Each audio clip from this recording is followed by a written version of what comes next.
Coming up, we're joined by Power Platform CVP Charles Lamanna to take a look at the latest updates to the Power Platform that allow you to build intelligent, low-code, cross-platform apps and see them in action. So Charles, thanks so much for joining us from your home today in Seattle. Thanks, it's great to be back on Mechanics. Thank you for having me. Thank you. So before we get started, just a quick primer for those that are new to Power Platform. It's a single low-code platform that makes it possible to analyze your data with Power BI, automate workflows and communications with Power Automate and Power Virtual Agents, and then act on it by building new experiences around your data and processes using Power Apps. Now, it integrates seamlessly with the broader Microsoft 365 cloud and has hundreds of connectors for you to bring in your own apps and services. So Charles, last time you were on, you introduced everyone to the Power Platform family and really how it can help build enterprise-grade apps. But what's new this time around?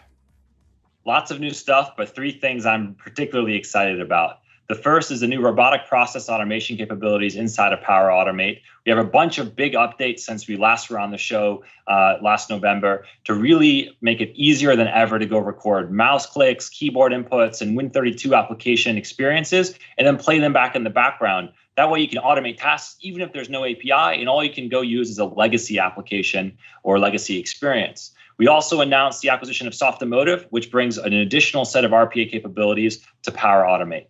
The second one is Power Virtual Agent. That's the newest addition to the Power Platform. We've gone and really improved a whole bunch of different experiences there, things like additional channel support so you can work inside of Teams and WhatsApp, as well as making it easier than ever to go integrate with Azure Bot Framework or Azure Bot Framework Composer to bring in additional code-first skills inside the Power Virtual Agent design surface area. And lastly, we've really been focused about how do we go make the Power Platform respond to our new remote work reality, which I'm sure is top of mind for everybody and is the reason I'm at home right now. And we did that kind of in two big items. The first is making it so that we have much better Teams integration because people are spending so much more time inside of Teams. So Power Apps now has responsive app templates that work on mobile as well as desktops and better understanding of the context that's hosting the application. Additionally, we brought brand new mixed reality capabilities, so Power Apps Mobile can go visualize 3D assets in space, all without having to be an expert in MR. So lots of really great updates. I know you're not one to shy away from some hands-on demonstrations. So can you walk us through a few examples of some of this tech in action?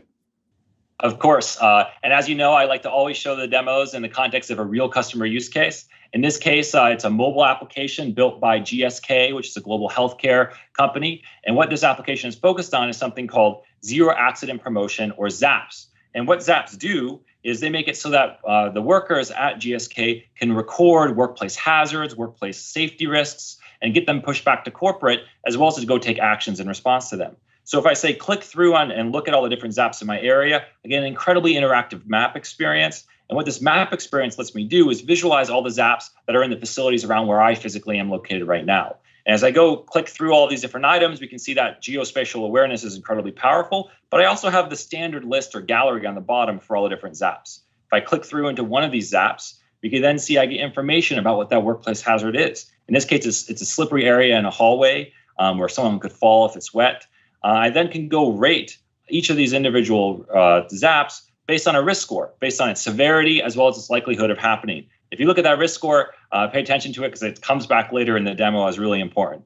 Additionally, within GSK, the last item is that you should always be taking actions to mitigate risks and hazards in the workplace. And that's kind of something really core to the culture of GSK. If you see something, do something.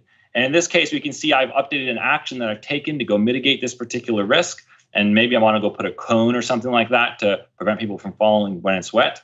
But what's great is I can go use the brand new mixed reality capabilities so that I can actually visualize in 3D space things like the cone. So if I can say drag and drop this cone around and actually decide where I want to place it, I can do that inside of the Power App just using a completely native control without having to be an MR expert.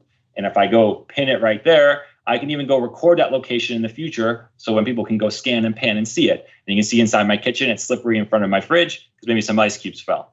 So that's the mobile experience. Now let me show you what that looks like inside of Teams. So what I can do is I can go right into the Teams desktop application experience and I can say, I want to manage my tasks. And this is an easy way for me to have a conversational experience on top of that same backend behind the mobile application using Power Virtual Agent. It then comes back with a series of ZAPs that I can manage. I can just go choose whatever Zap that I want to go take an action on and actually interact with it entirely via conversation. So I'll just choose 120. Based on that, I can then go take an action to say do something like resolve, reassign, or escalate that item very easily, all inside of Teams.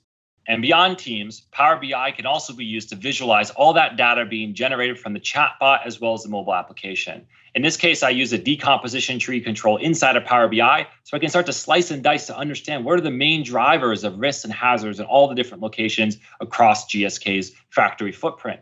And additionally, it's not just about viewing the data. It's also down here in the bottom right, I can take action on this data so I can go mitigate and resolve these issues even from corporate or from the reporting experience. And that's what's so special about the Power Platform. Across Power Virtual Agents, Power BI, and Power Apps, it's all wired up into a single low-code platform to build solutions incredibly quickly. This is great. I loved the Power App. I love the integration with the bot inside of Teams.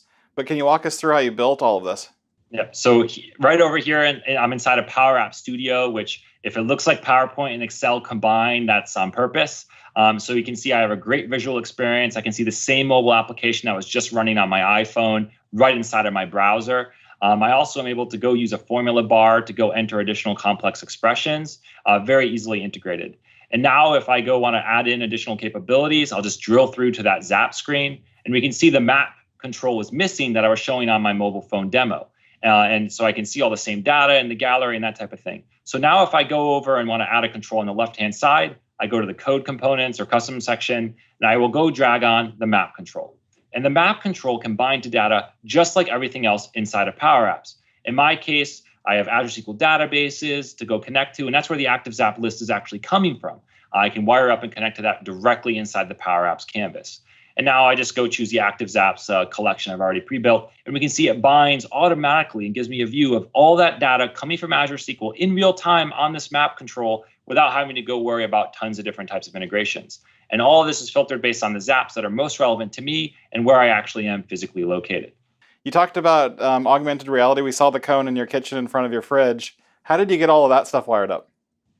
So inside Power App Studio, we have a brand new control to just easily drop on that will allow you to mix reality. It's called the View and MR control right over here on the left-hand side. And I can just drag and drop that right onto the form inside the mobile experience. Unlock the data card real quick. And this lets me go visualize on my mobile device whatever 3D asset I want to. And what's great is I can very easily bind any type of 3D object to this object. So if I go up here and say, enter the data type, I'm going to go choose the output from the gallery on this card to choose between a cone or a chevron or a box or that type of thing. And I just have to write a simple little expression up here to take the selected object from that. And what will happen is when I run this on the phone now, whatever I select in that gallery will be what actually gets displayed in 3D space, all wired up very naturally and very easily inside that Power Apps mobile player.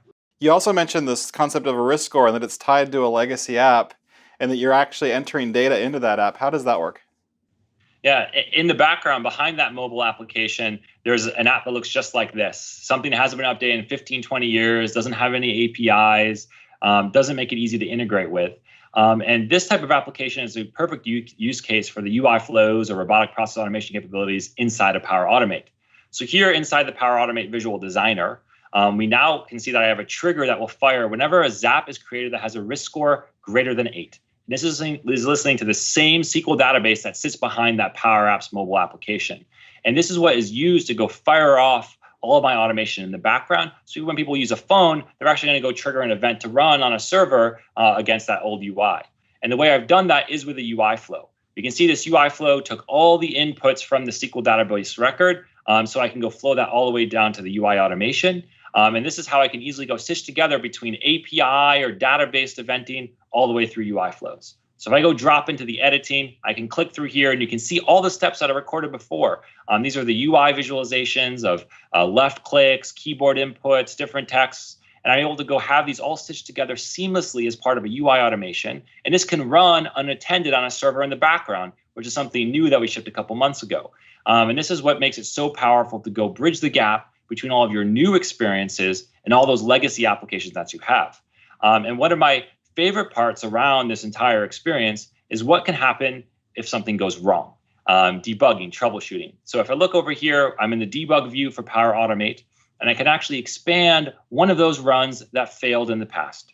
And what's great is I can see exactly which step is ultimately what failed, as well as to go drill through and see the GIF of the step that didn't work out. And what's great about this GIF is that I'm able to visualize in my browser exactly what went wrong. And if I open this thing up here and look at it, I can see it as the text fields are being entered, as the keyboard inputs are being run through. I can see which text field or which text box was responsible for the failure. And this troubleshooting capability is what makes it easy to have tens, hundreds, or thousands of different bots running in unattended mode, but still be able to understand exactly what went wrong if you have an error or a failure.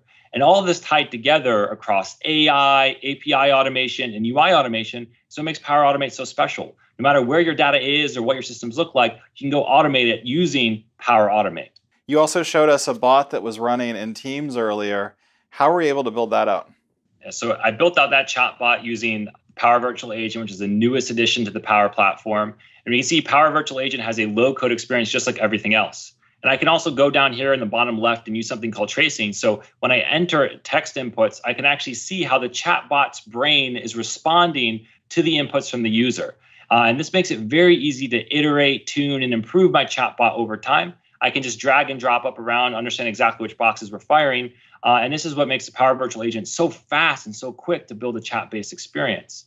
But it's not just about that chat-based experience. You, of course, want to also bring Power Apps inside of Teams. So we have a new capability, so it's a one-click, easy experience to go bring all your apps from inside of Power Apps to Teams. So if I just go look at my app list I have here inside the Power Apps Maker portal, I can click on it, click on Add to Teams, and get a great simple dialog which generates a completely filled out app manifest, which I can just turn around and upload inside of Teams. And this will be converted to be completely API native, so you won't even have to upload the manifest in just a month from now. And all of this is wired up so that I can then turn around and use this application across both a desktop Teams experience as well as on a mobile experience. So here we can see that Power App for crisis communication to go respond to COVID-19 crisis inside of a company. I can drag and expand the resolution or the size of my Teams desktop client, and it just reflows in real time. It's been one of the top requests from our customers for Power Apps inside of Teams. But it's not just about what you can do on the desktop, of course. Like I said, you can also go do this on a mobile device. So if I go over to my mobile player, we can see that we have a great little experience where I can have basically crisis communications application there as well. And I can drill in and see all the same great functionality in a complete responsive reflow-based view on my mobile device. So now you can build Power Apps that target Teams as a destination, just like you would have done for web or mobile in the past. And it just works and feels very native inside that remote work environment. These are going to be really excellent updates, especially for delivering feature-rich, intelligent, low-code, cross-platform apps. Now, if someone watching at home is new to the Power Platform, where can they go to get started and learn more? So personally, I like to learn by doing. So what I recommend is roll up your sleeves to get your hands dirty. And just by signing up in the morning, you could have your first application in the afternoon. So there's two places to go learn more. The first is go to aka.ms/low-code. That's a great place to go sign up and get started. And the second is check out the Power Platform community. There's over 1 million members who are incredibly engaged and incredibly supportive that can help you on your journey. And you can get there by going to aka.ms/power-users. Go to those two URLs, check it out, build your first app. It shouldn't take very long. Good stuff. Thanks for joining us today from home, Charles. And of course, we're going to keep following the updates to the Power Platform. And by the way, if you haven't already, don't forget to subscribe to Microsoft Mechanics. That's all the time we have for this show. Thanks for watching. We'll see you next time.